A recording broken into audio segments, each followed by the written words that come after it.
Following ఉన్నాడు కదా మీరు పోతే ఇంకొకటి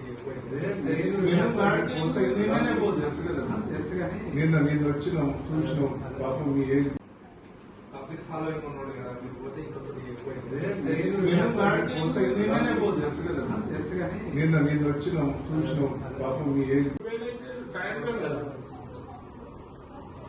ఇప్పుడు కాదు కదా. RTC driver senior most driver Narsampet వాస్తవ్యులు శంకర్ గౌడ్ గారు చనిపోవటం చాలా బాధాకరం. నిన్న కూడా నేను చాలా రిక్వెస్ట్ కూడా చేశాను.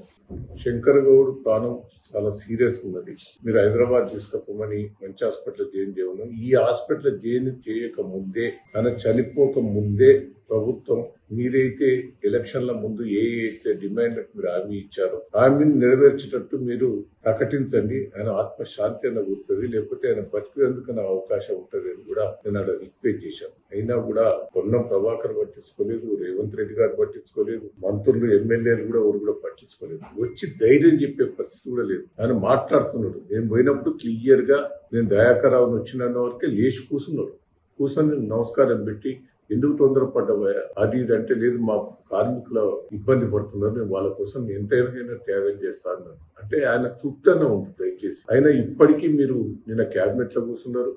క్యాబినెట్ లో కూర్చున్నప్పుడు మీరు డిక్లేర్ చేయవచ్చు ఉండే, మీరు హామీలన్నీ మీ ఎలక్షన్ల ముందు హామీలు ఇచ్చినాయని నెరవేరుస్తాం, ఆర్టీసీ కార్మికులకు ఏమేమి ఇచ్చినా నెరవేరుస్తామని చెప్తే అయిపోతుంది.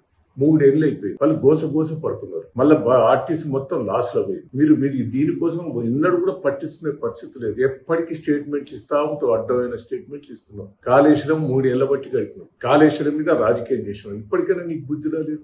ఆల్రెడీ హైకోర్టు క్లియర్ గా చెప్పేశారు, చిన్న తప్పు జరగలేదు, కేసీఆర్ హరీశ్రావు జోలికి పోవద్దు, దాని గురించి క్లారిటీగా చెప్పింది.